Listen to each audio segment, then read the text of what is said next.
बारे में हम पढ़ेंगे, ठीक है। तो अभी बता,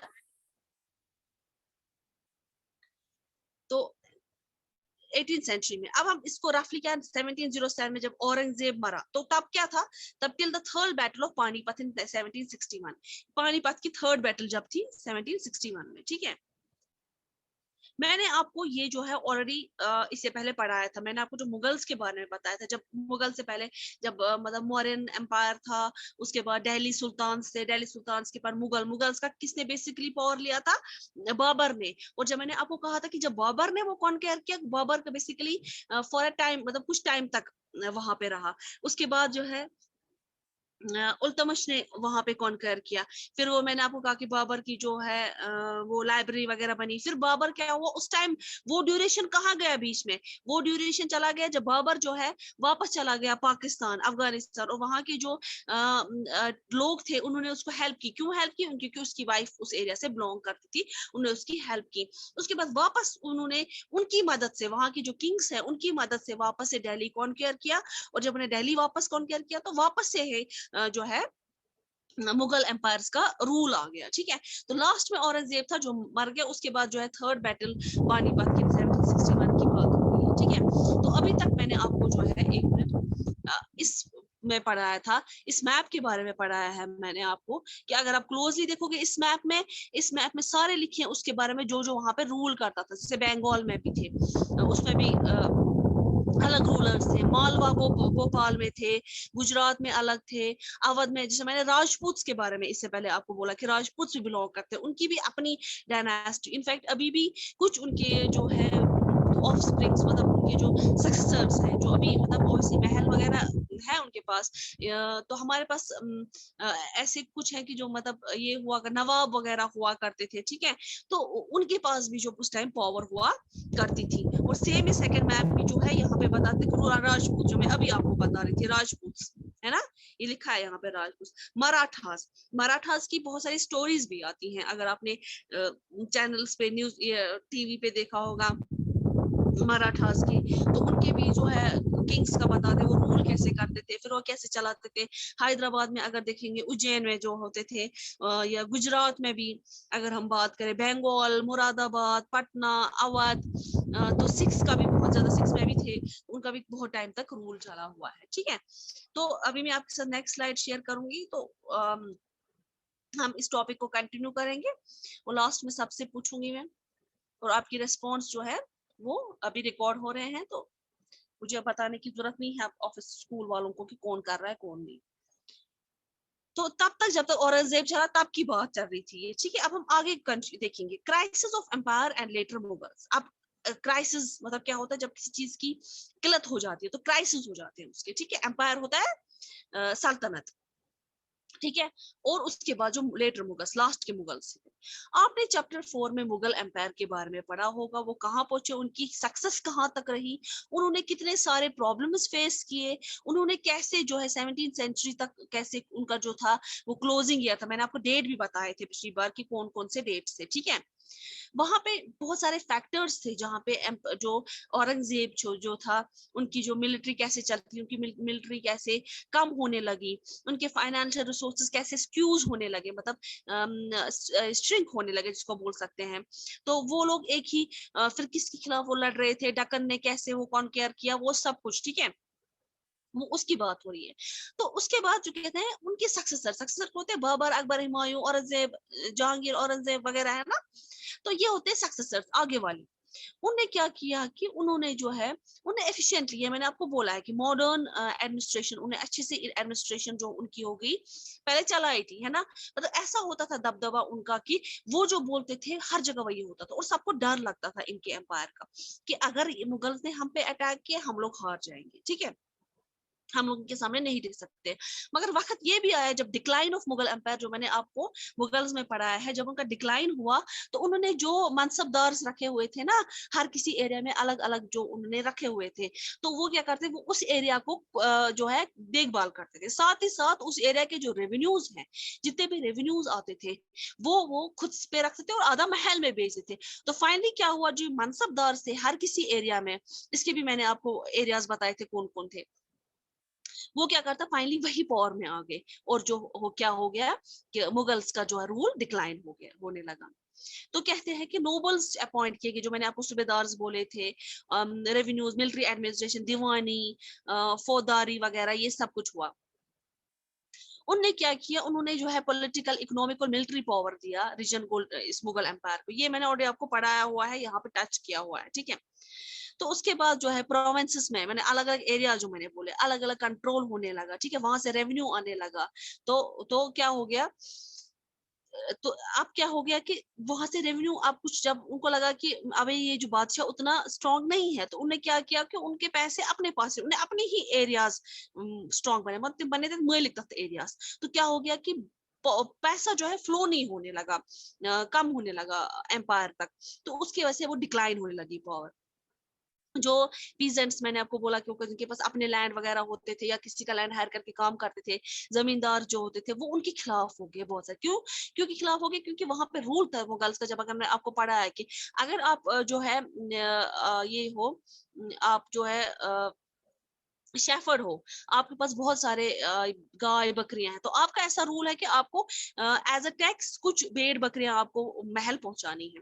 दूध वाले हो, आपको दूध पहुंचाना है। तो आपका ये रोज का काम हुआ करता था। और साथ में क्या होता था, जो जो जिसकी जितनी फसल निकलती थी, उसका फसल का कुछ हिस्सा उनको महल में देना था, क्योंकि उनको वहां महल का जो डे टू डे खर्चा चलना था। उनकी जो बहुत सारी मिलिट्रीज बॉर्डर्स पे थी, जो उन्हें अपॉइंट की थी, अपने सिपाही सोल्जर्स, उनका भी तो देखना था, उनकी सैलरीज देखनी थी, उनका खाना पीना देखना था।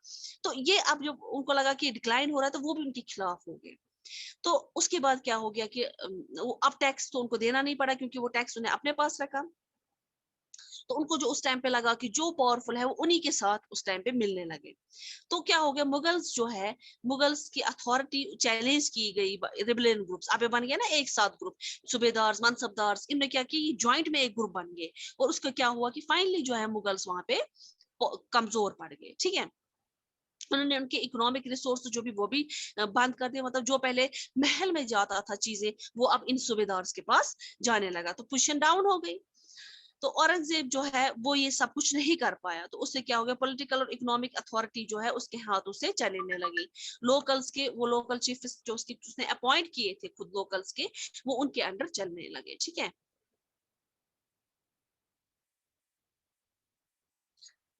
उसके बाद ये जो है, ये आपका होमवर्क है, इसको पढ़िएगा। तो मैं नेक्स्ट स्लाइड शेयर करूंगी, इस पे क्लियर नहीं है।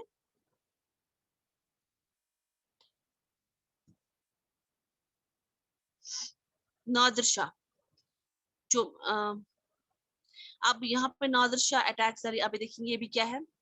आप ये कहते हैं कि बीच में जो इकोनॉमिक पॉलिटिकल क्राइसिस हुए, जो रूलर था नादिर शाह, उसने क्या किया, उसने प्लंडर किया द सिटी ऑफ दिल्ली। तो दिल्ली पे अपना कब्जा किया 1739 में।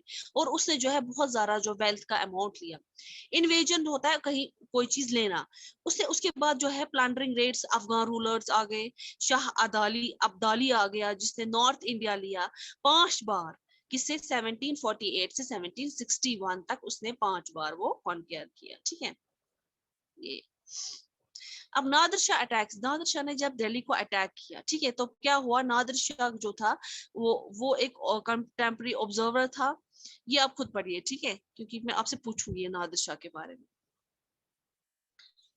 तो अब ये कहता है कि यहाँ पे उसको काफी ज्यादा प्रेशर जब सारे साइड्स था एम्पायर जो था वो काफी ज्यादा कमजोर होने लगी, वो मतलब बिखरने लगी नोबल्स में।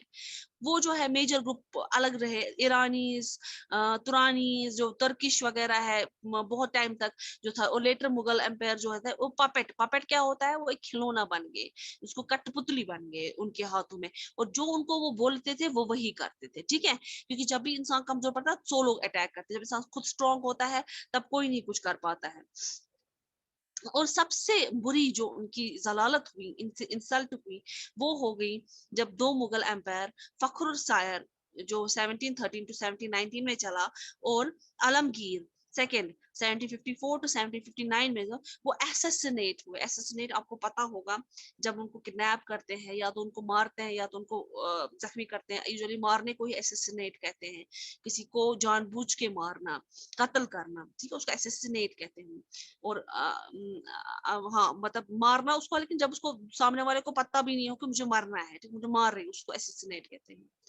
और बाकी सारे अहमद शाह 1748 1754 और Shah Alam second 1786 were blinded by their nobles. उन्होंने किन्होंने किया, उन्हीं को नोबल्स को जिन्होंने जिनको उन्होंने ये जो एम्पायर्स दिए थे, जिनको उन्होंने एरियाज वगैरह दिए थे। तो क्या होता था फाइनली, वो पावर हासिल करने के लिए उनको अपने ही लोग उनके खिलाफ होने लगे। ठीक है,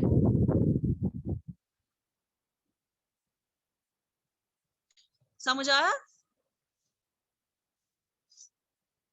दानिया, समझ आया? असलम कभी जवाब ही नहीं देता है। यासीन समझ आया? Yes ma'am. यासीन महराज समझ आया कि आप ऐसे ही ज्वाइन करते हो अटेंडेंस के लिए क्लास? आज तो रिकॉर्डिंग भी हो रही है, मैं रिकॉर्डिंग चेक कराऊंगी स्कूल में।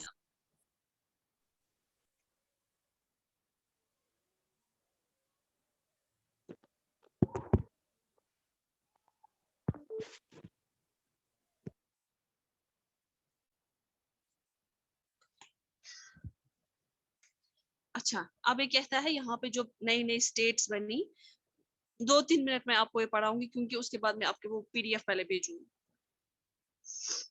तो यहाँ पे ये कहता है कि जब ये, मैंने अब फिर से मुगल एम्पायर्स का बोल रहा है कि जब उनकी डिक्लाइन होने लगी पावर, गवर्नर ने जो लाज सूबेदार वगैरह, जमींदार वगैरह, यहाँ पे यही लिखा है कि उन्होंने कैसे कॉन्केयर किया।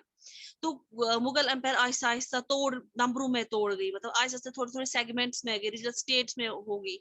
अगर हम बात करें सीधे 18th सेंचुरी में, ये जो है ग्रुप्स में डिवाइड होने लगी। Old Mughal provinces like Awadh, Bengal and Hyderabad. अब क्या हुआ, स्टेट, उनको क्या बोला गया, ओल्ड मुगल प्रोविंसेस। तो ठीक है, उसमें आ गया अवध, बंगाल और हैदराबाद। वो काफी ज्यादा पावरफुल लगे। अब क्यों ये फ्रेगमेंट हुई, क्योंकि जो उन्हें सूबेदार वो बनाए थे, उन्होंने ही सारा हासिल किया। ठीक है, तो उन्होंने क्या किया। अब दूसरा क्या हो गया, दूसरा जो है उसने इंडिपेंडेंस अंडर मुगल को, उसको वतन जागरी कहते हैं, state that has been enjoyed.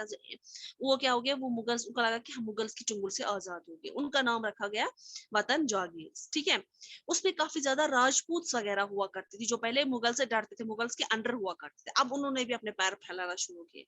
और लास्ट था सिक्स, क्योंकि यूजुअली कहा जाता है कि जब मुगल्स का रूल था, वो मुस्लिम थे, तो उन्होंने अपने हिसाब से सबको मुस्लिम, मतलब डोमिनेंस दिखाई अपने रिलीजन की, सबको कन्वर्ट करना चाहा, मुसलमान बनाना चाहा। तो इस वजह से बाकी रिलीजन्स के लोग जो है काफी ज्यादा परेशान थे। अब यहाँ पे मराठा, सिख्स और बाकी जाट्स की, जाट भी सिख का ही होता है, तो वहां पे काफी ज्यादा जो है इंडिपेंडेंस उनको मिली मुगल एम्पायर से, आफ्टर ए लॉन्ग स्ट्रगल। मतलब कि बहुत ज्यादा उनको लगता था कि हमने इतना स्ट्रगल किया, तो हमें अब इन लोगों से आजादी।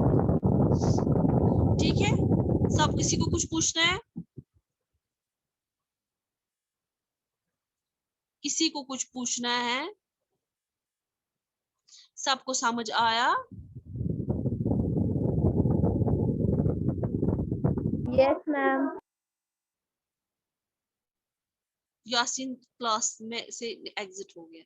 चले, मैं आपको अभी पीडीएफ भेजती हूँ, तो आप वो काम कॉपी कीजिए। ठीक है, इससे पहले वाला। Okay, yes ma'am. और जो मैंने होमवर्क रखा है वो पढ़िएगा। अल्लाह हाफिज। Okay ma'am.